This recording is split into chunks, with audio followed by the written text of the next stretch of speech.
बिस्मिल्लाहिर्रहमानिर्रहीम। नाज़रीन अस्सलाम वालेकुम, मैं हूँ इमरान वसीम। नाज़रीन, आज के हमारे इस प्रोग्राम के दो पार्ट्स हैं।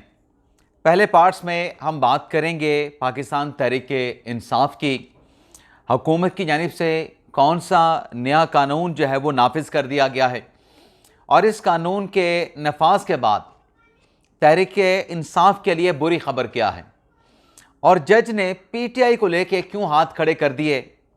कुछ और भी खबरें हैं PTI से जुड़ी, इमरान खान से जुड़ी, उनकी डिटेल भी फर्स्ट पार्ट में आपके साथ हम शेयर करेंगे और दूसरे पार्ट में हम बात करेंगे सोशल मीडिया के इन्फ्लुएंसर्स की, खातून यूट्यूबर्स की, मर्द यूट्यूबर की, डकी भाई की, कि उनसे मुतल्लिक क्या कुछ चल रहा है। कौन सी दो खातून यूट्यूबर्स गिरफ्तार हुई हैं। डकी भाई जो जिस्मानी रिमांड पे हैं, वो जिस्मानी रिमांड के दौरान किस बात पे डट गए हैं। तो प्रोग्राम का आगाज़ करने से पहले आप देखने वालों से चैनल सब्सक्रिप्शन की दरख्वास्त करेंगे कि जिन दोस्तों की जानिब से अभी तक चैनल को सब्सक्राइब नहीं किया गया, उनसे दरख्वास्त होगी कि चैनल को सब्सक्राइब कर लें, बेल आइकॉन का बटन प्रेस करें। वीडियो पसंद आए तो इसे लाइक और शेयर ज़रूर कीजिएगा। नाज़रीन, इमरान खान की बहन अलीमा खान साहबा, जिनके दोनों बेटे ऊपर तले गिरफ्तार हुए, पहले शाहरेज़ खान गिरफ्तार हुए, फिर शेर शाह को भी गिरफ्तार कर लिया गया। शाहरेज़ का 8 दिन का जिस्मानी रिमांड था और शेर शाह का 5 दिन का जिस्मानी रिमांड था। शेर शाह को गुज़िश्ता रोज़ अदालत की जानिब से जुडिशल कर दिया गया था और आज जो दूसरे बेटे हैं, यानी जो पहले गिरफ्तार हुए थे शाहरेज़ खान, उनको भी आज अदालत ने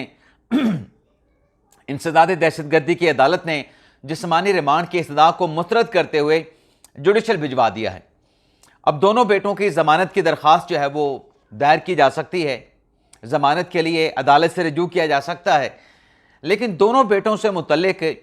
एक इंकशाफ सामने आया था कि अलीमा खान साहबा के बेटे शाहरेज़ और शेर शाह जो हैं, ये बाबा कोडा और अडयाला की चिड़ी के नाम से सोशल मीडिया के अकाउंट्स भी चलाते हैं। तो ये जो सोशल मीडिया का अकाउंट है बाबा कोडा के नाम से, अब इसमें कितनी हकीकत है ये तफ्तीश से सामने आएगा कि आया कि अलीमा खान का बेटा इसको चला रहा था, नहीं चला रहा था, लेकिन बाबा कोडा का जो अकाउंट था एक्स पे, साबका ट्विटर पे, इस अकाउंट के ज़रिए हुकूमत, पाकिस्तान भी आप कह सकते हैं, और कौमी सलामती के इदारों के ख़िलाफ़, कौमी सलामती की इदारों की अहम शख्सियात के ख़िलाफ़ मज़मूम, घटिया, बेबुनियाद प्रोपेगेंडा किया जाता था, कैंपेन की जाती थी। तो ख़बर यह है कि बाबा कोडा का ये जो सोशल मीडिया साबका ट्विटर का जो अकाउंट था, इसको जो अभी सर्च किया जा रहा है, ये अकाउंट एक्स पे शो नहीं हो रहा और इससे मतलब जो आप उसमें नाम लिखते हैं अकाउंट का, उससे सामने क्या आ रहा है कि ये अकाउंट जैसे एक्स की जानिब से इसको रिमूव कर दिया गया है, हटा दिया गया है। मैसेज ये आ रहा है, this account does not exit, यानी जैसे इस अकाउंट को खुद ही जो है वो या तो हटा दिया गया है, डीएक्टिवेट कर दिया गया है, या फिर एक्स की जानिब से इस अकाउंट को जो है वो फारिग कर दिया गया है। इसी तरीके से नाज़रीन,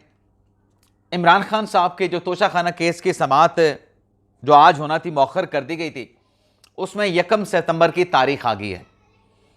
9 मई के केसेस में जो PTI के रहनुमा इजाज़ चौधरी साहब, जिनका ऑडियो लीक हुआ कि हमने कोर कमांडर लाहौर का जो घर है उसको रैनसैक कर दिया है, तबाह कर दिया है, बर्बाद कर दिया है,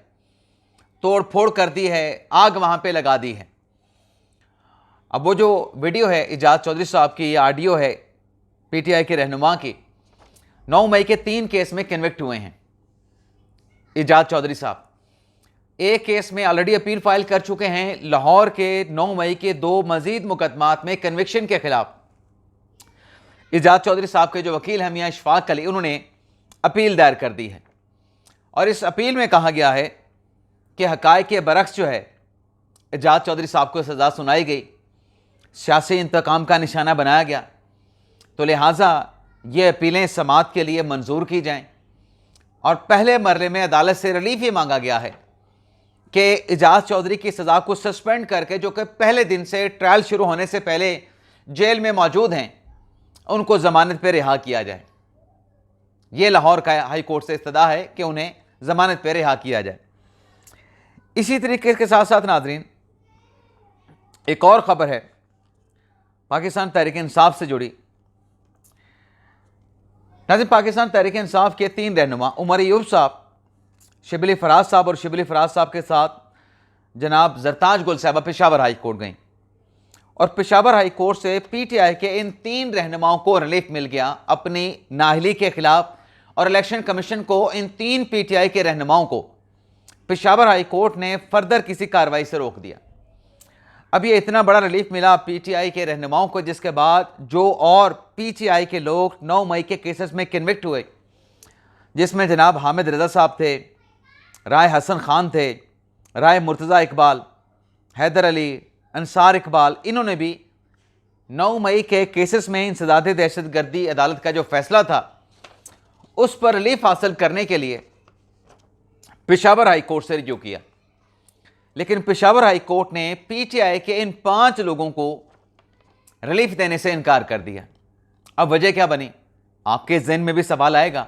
कि जब उमर अयूब को रिलीफ मिल गया, जब शिबली फराज को मिल गया, जरताज गुल को मिल गया, उनके हल्के में ज़िमनी इलेक्शन रोक दिया गया, नए अपोजिशन लीडर की तैनाती को रोक दिया गया, कौमी असम्बली में भी, सेनेट में भी, तो फिर इन पीटीआई के अरकान असम्बली जो कि नाहल हो चुके हैं, साबिक मेंबर पार्लियामेंट, साबिक मेंबर पंजाब असम्बली हो चुके हैं, इनको रिलीफ क्यों नहीं मिला? पेशावर हाई कोर्ट के जज साहब ने ये कहते हुए रिलीफ देने से हाथ खड़े कर दिए कि ये तो पंजाब की एटीसी अदालत का फैसला है, ये तो दायरा अख्तियार लाहौर हाई कोर्ट का बनता है, इसमें पेशावर हाई कोर्ट कहाँ से एग्जिस्ट करती है? आपको तो फैसले के खिलाफ लाहौर हाई कोर्ट से रिजू करना चाहिए था। हमारा तो पेशावर हाई कोर्ट का दायरा अख्तियार ही नहीं, हम आपको रिलीफ दे नहीं सकते आइन और कानून के मुताबिक, तो लिहाजा आप अपनी दरखास्तें वापस ले लें। तो पीटीआई के रहनुमाओं को जब जज साहब ने रिलीफ देने से इनकार कर दिया और जज साहब ने कहा कि वापस ले लें, तो पीटीआई के इन रहनुमाओं ने अपनी दरखास्तें वापस ले लीं और वापस लेने की बुनियाद पे पेशावर हाई कोर्ट ने इनकी दरखास्तों को मुस्तरद कर दिया, खारिज कर दिया। अब सवाल यहाँ पे क्या पैदा होता है कि पहले उमर अयूब को, शिबली फराज साहब को, जरताज गुल साहबा को रिलीफ क्यों मिला, इनको रिलीफ क्यों नहीं दिया गया? तो नाज़रीन, बेंच की कंपोजिशन का फ़र्क होता है, जज की अंडरस्टैंडिंग का फ़र्क होता है। कुछ और इंटरप्रिटेशन आप भी अपनी कर सकते हैं, लेकिन कन्फ्लिक्टेंट जजमेंट, यानी एक बेंच कोई और फैसला दे, दूसरा बेंच कोई और फैसला दे, एक जज का फैसला रिलीफ के लिए हो, दूसरे जज जो है वो रिलीफ के लिए हाथ खड़े कर दें, तो इस किस्म के फैसलों पे फिर लार्जर बेंच बनते हैं। और ये कानूनी तौर पे बिल्कुल क्लियर है, जो जज साहब ने पीटीआई के रहनुमाओं को रिलीफ देने से इनकार किया है, आइन और कानूनी पोजीशन यही है कि एटीसी अदालत में जो पीटीआई के अरकान पार्लिमान को, अरकान असम्बली को डिस्क्वालीफाई किया गया, उस पर रिलीफ जो है सिर्फ लाहौर हाई कोर्ट दे सकती है। पेशावर हाई कोर्ट की टेरिटरी नहीं बनती, पेशावर हाई कोर्ट का लाहौर हाई कोर्ट के साथ कोई लिंक, कोई ताल्लुक, कोई वास्ता बनता नहीं है। लेकिन रिलीफ बहरहाल पाकिस्तान तहरीक इंसाफ के रहनुमाओं को मिला, यह फैक्चुअली बात बिल्कुल दुरुस्त है। ना सिर्फ रिलीफ मिला, बल्कि स्पीकर कौमी असम्बली, चेयरमैन सेनेट और इलेक्शन कमीशन को फर्दर किस्म की कार्रवाई से रोक दिया गया। लेकिन दूसरे बेंच ने ऐसा नहीं किया। अब देखते हैं, इन 5 रहनुमाओं को तो रिलीफ नहीं मिला, लेकिन जो जिन 3 रहनुमाओं को रिलीफ मिला है उससे मुतल्लिक भी आइंदा हफ्ते समात होनी है, तो देखते हैं अल्टीमेटली पेशावर हाई कोर्ट इस केस का फैसला क्या करती है। अब नाज़रीन, आ जाते हैं कि हुकूमत ने पीटीआई से मुतल्लिक कौन सा नया कानून जो है वो नाफिज कर दिया है, जो तहरीक इंसाफ के लिए ख़तरे की घंटी से कम नहीं है। एक तो नाज़रीन, सदर पाकिस्तान आसिफ अली ज़रदारी साहब ने जो कौमी मालियाती कमीशन बनाया गया था उसमें तरमीम करके 11वां नाम उसमें शामिल कर दिया है, और 11वां नाम है महफूज अली ख़ान का बलूचिस्तान से। यानी अब NFC अवार्ड का जो कमीशन है वो 11 रुकनी हो गया है। लेकिन इसी के साथ साथ जो चंद रोज़ पहले हुकूमत की जानिब से क्रिमिनल लॉ में, फौजदारी ज़ाब्ता कानून में जो एक तरमीम की गई कि 3 महीने तक आप किसी को हिरासत में रख सकते हैं और फिर उसको आप एक्सटेंड भी कर सकते हैं, कौमी असम्बली से बिल मंजूर हुआ, तहरीक इंसाफ ने एहतजाज किया, सेनेट से बिल मंजूर हुआ, तहरीक इंसाफ ने वहाँ पे एतराज़ किया, एहतजाज भी किया, लेकिन अल्टीमेटली दोनों ऐवानों से कसरत राय के साथ हुकूमत ने यह बिल मंजूर करके सदर साहब को फाइनल सिग्नेचर के लिए, उनके एक्सेंट के लिए भिजवा दिया गया, असेंट के लिए भिजवा दिया गया। तो आज सदर पाकिस्तान आसिफ अली जरदारी साहब ने क्रिमिनल लॉज तरमीमी जो बिल है 2025 का, उसकी मंजूरी दे दी है। अब सदर साहब की इस मंजूरी के बाद जब गजट नोटिफिकेशन जारी हो जाएगा तो फौरी तौर पे यह कानून नाफिज होगा और फिर जो अदम इस्तेहकाम वाली जो एलिमेंट्स हैं वो अगर कुछ ऐसा करते हैं या फिर जिस शख्सियत से मेंटेनिंग ऑफ पब्लिक ऑर्डर का कोई खदशा हो, उसे एमपीओ के तहत या इस कानून के तहत जो नया पास किया है इसके तहत 3 माह के लिए गिरफ्तार कर लिया जाएगा, जिसे 3 माह के लिए मजीद आप एक्सटेंड कर सकते हैं। तो ये कानून आप यूं समझें कि आज अगर सदर साहब ने दस्तखत किए हैं तो शायद आज या फिर कल इसका गजट नोटिफिकेशन भी जारी कर दिया जाएगा। अब यूट्यूबर्स की खबरों पे आ जाते हैं। सबसे पहले तो नाजरीन, सोशल मीडिया के इन्फ्लुएंसर यूट्यूबर्स जिन्होंने अपने अकाउंट तो भर लिए, अपनी जेबें भर ली, लेकिन कौम को जुओं पे लगा के उनकी जेबें, उनके अकाउंट खाली कर दिए। अब ढकी भाई पे गेमिंग एप्लीकेशन की प्रमोशन का इल्ज़ाम है और कल उनका 4 दिन का जिस्मानी रिमांड दिया गया। लेकिन ढकी भाई ये कहते हैं कि ये जो मेरा जिस्मानी रिमांड मज़ीद 4 दिन का दिया गया है, ऑलरेडी काफ़ी मैं दिन जिस्मानी रिमांड में गुजार चुका हूँ, तो ये मज़ीद 4 दिन का जिस्मानी रिमांड क्यों? तो ढकी भाई के वकील हैं चौधरी उस्मान अली,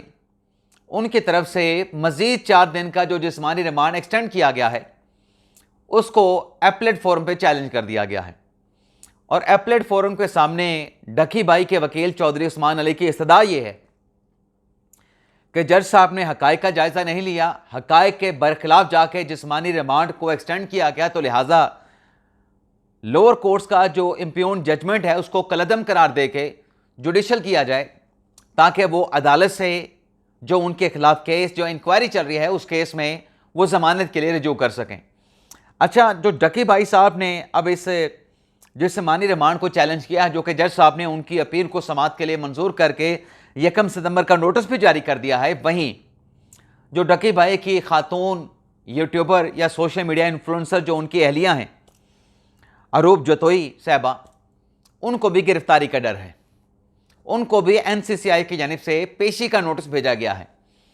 लेकिन अरूप जतोई साहबा को यह डर है कि वो पेशी पे जाएंगी, उनको गिरफ्तार कर लिया जाएगा। तो इस गिरफ्तारी के खदशे की बुनियाद पे ढकी भाई की अहलिया अरूप जतोई ने वकील चौधरी उस्मान अली के ज़रिए सेशन अदालत से रजू किया और वहाँ पे ये कहा गया कि अरूप जतोई साहबा जो हैं वो एनसीसीआई के साथ जो तफ्तीश है, जो इंक्वायरी है, उसमें शामिल तफ्तीश होने के लिए तैयार हैं, लेकिन गिरफ्तारी का डर है। जो नोटिस भेजा गया है कि जब वो नोटिस पे तफ्तीशी के सामने पेश होंगी, उनको गिरफ्तार कर लिया जाएगा। तो सेशन अदालत ने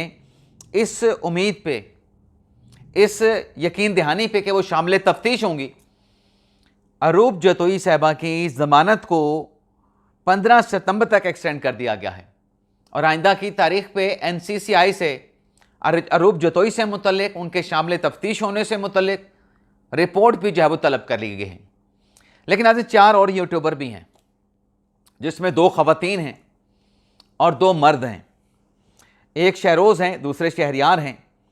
खातून यूट्यूबर अपना निमरा हैं और इसरा हैं। ये 13 करोड़ की डकैती में गिरफ्तार हुई।